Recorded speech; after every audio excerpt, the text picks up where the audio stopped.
Tiene la palabra don Javier Milei, presidente de la República Argentina.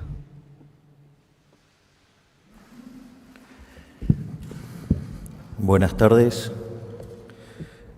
Muchísimas gracias, presidente de la Comunidad de Madrid, por esta distinción.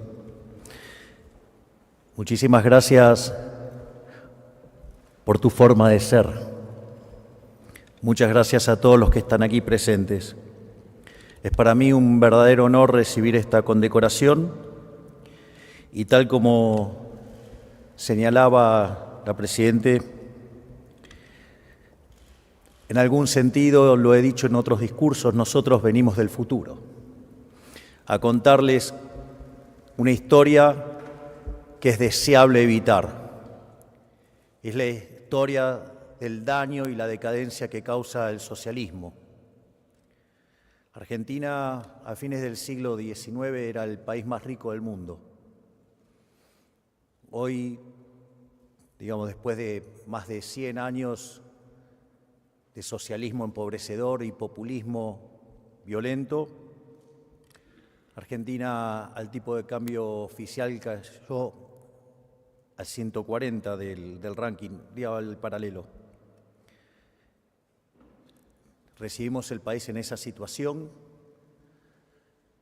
con más de 13 años de caída del PBI per cápita, más de 50% de pobres y una situación escandalosa donde un país que produce alimentos para 400 millones de seres humanos, donde la presión fiscal sobre el sector productor de alimentos es del 70%, es decir, que el Estado se queda con el alimento de 280 millones de seres humanos, hay cerca de 5 millones de argentinos que no les alcanza para comer. Esa catástrofe es la virtud del socialismo, generar pobreza. Y es por eso que quiero comentárselos y alertarles sobre los riesgos y cómo funciona ese modelo. Es decir, porque no es necesario tener que llegar a una situación tan extrema como la que llegó a Argentina. Sería bueno evitarse todos esos dolores. En especial, yo venía hacia acá y voy viendo Madrid y es tan hermoso. No dejen que el socialismo les arruine la vida, es la consigna. Y el punto es, nosotros cuando iniciamos la carrera electoral, ya en la primera etapa, cuando intentaba ir por una banca de diputados por la Ciudad Autónoma de Buenos Aires, nosotros ya hablábamos de lo que era el modelo de la casta.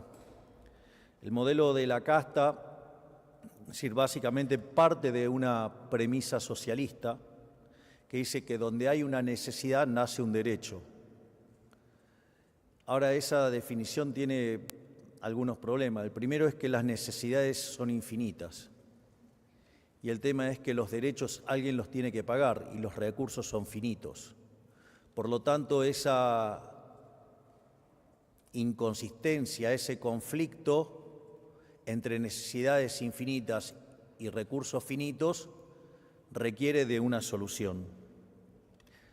Aquellos que creemos en las ideas de la libertad, en el capitalismo de libre empresa, donde consideramos que el mercado es un mecanismo de cooperación social, donde voluntariamente se intercambian derechos de propiedad, consideramos que ese trabajo lo hace el sistema de precios y no hay nada mejor que pueda resolver lo que resuelve el sistema de precios, que probablemente haya sido una de las mayores invenciones humanas de la historia de la humanidad. Sin embargo, los socialistas no creen en eso. Creen en un monstruo horrible, empobrecedor, llamado justicia social. Una idea verdaderamente aberrante. Hayek hablaba siempre de algo que se llamaban palabras comadrejas. Cada vez que ustedes le ponían algún adjetivo a algo, destruía el sentido original de la palabra. En este caso, justicia social. La verdad que la justicia social es profundamente injusta y profundamente violenta, porque la justicia social lo primero que hace es violentar la igualdad ante la ley, porque a unos le quita y a otros les da. Y eso antes está precedido de un robo, Digo, porque los impuestos no se pagan voluntariamente, se pagan a punta de pistola, a cambio de que si no los paga uno va preso. Entonces, está precedido de un robo y de un trato desigual frente a la ley. Por lo tanto, la justicia social nunca es justa, es profundamente injusta. Y además, suelen enarbolar cuestiones nobles, pero la discrecionalidad siempre juega una mala pasada, digamos, siempre hay filtraciones. Bastiat hablaba de las porosas manos de los políticos. Digo, quizás no es la del político directamente, quizás es la de un hermano, la de la pareja o lo que fuera, ¿no? Digo, el que quiere entender que entienda, ¿no? En ese sentido, lo que sucede es que esa intención se manifiesta entonces en un aumento del gasto público, en un aumento del déficit fiscal. Y el déficit fiscal tiene que ser financiado, siempre es financiado. Y ustedes tienen distintas formas de financiar el déficit fiscal. La forma que usa el político más desalmado y más populista y más salvaje, más mentiroso, es el endeudamiento. El endeudamiento es una forma absolutamente inmoral de enfrentar la situación, porque la deuda no son ni más ni menos que impuestos futuros. Entonces quiere decir que la fiesta del presente está siendo pagada por el trabajo de personas en el futuro, digamos, personas que no votan, personas que todavía ni siquiera nacieron. Es decir, es profundamente inmoral. Es decir, están financiando la fiesta del político populista hoy a cambio del esfuerzo de generaciones que ni siquiera pueden manifestarse en las urnas. Además, no es gratis eso tampoco, porque cuando ustedes recurren al endeudamiento de manera pronunciada, eso también tiene implicancias en la tasa de interés que se paga, y al pagarse mayores tasas de interés porque la economía, el fisco empieza a ser más riesgoso, eso tiene una contraparte claramente negativa en una menor inversión, en un menor nivel de capitalización y por ende en salarios reales menores, o sea, en peores niveles de vida. Es decir, termina operando como un freno al crecimiento económico, y cuando esta situación queda desmadrada, digamos, además genera estancamiento y decadencia. Digo, no en vano Argentina utilizó esta herramienta y Argentina fue, digamos, llegó a ser el máximo defolteador de la historia moderna.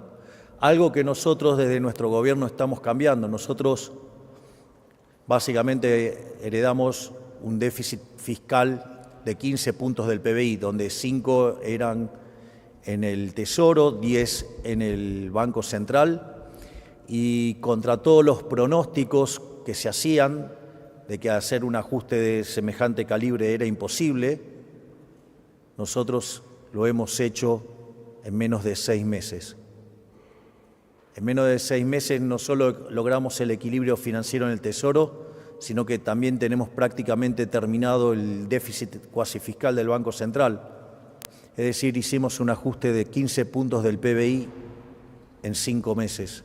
Es decir, es el ajuste más fuerte de la historia de la humanidad. Y eso nos permitió empezar a lograr, a desacelerar la inflación, porque no necesitamos más financiar el déficit con emisión de dinero, y la inflación, que cuando nosotros asumimos viajaba a un ritmo del 17.000% anual, la inflación mayorista era 54% mensual, eso anualizado da 17.000, en la última observación fue del 3,5%, es decir, el equivalente a 50% anual. Es decir, sigue siendo un número aberrante, horrible, pero respecto al 17.000 que nos dejaron es muchísimo menos y es un logro enorme. No solo eso, sino que otro mecanismo que utilizan los políticos cuando ya se quedan sin acceso al financiamiento vía deuda es utilizar la emisión monetaria. Argentina, desde que creó su Banco Central en el año 1935, le quitó 13 ceros a la moneda, podríamos quitarle 3 ceros más. Argentina tuvo 2 hiperinflaciones sin guerra. Argentina padece crónicamente un problema de inflación. Y eso también es importante tenerlo en cuenta, porque una de las influencias más nefastas que ha dejado el keynesianismo es creer que, digamos, la inflación depende de cualquier cosa menos de la emisión de dinero.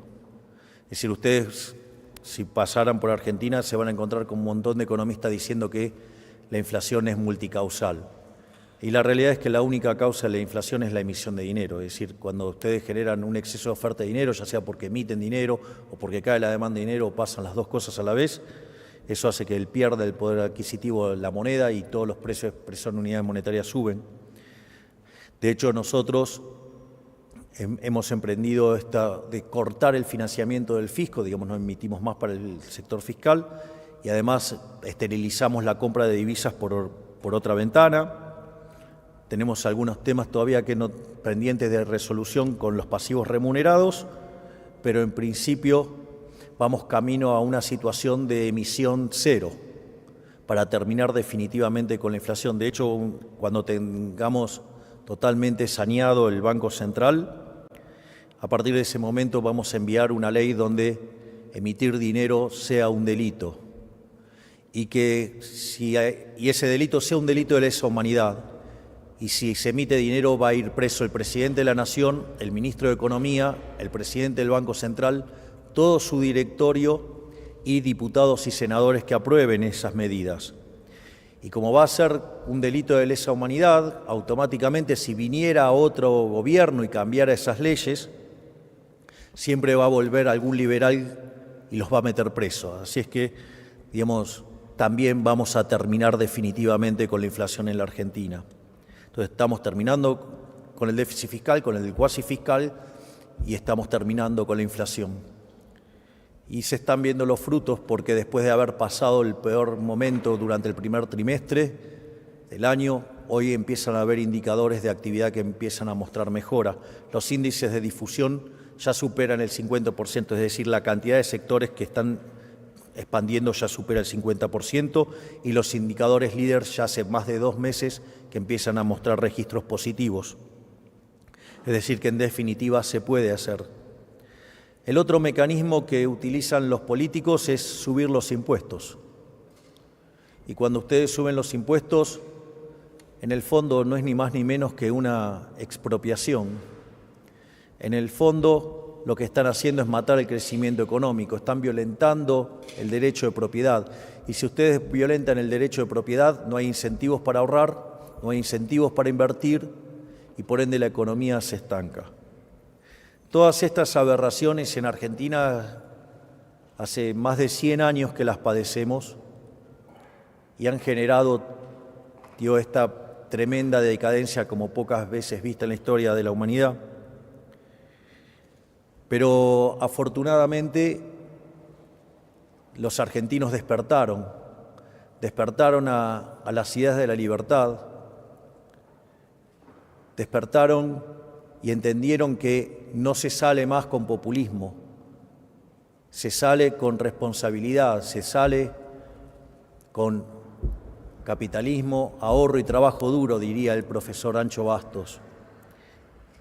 La salida es el liberalismo.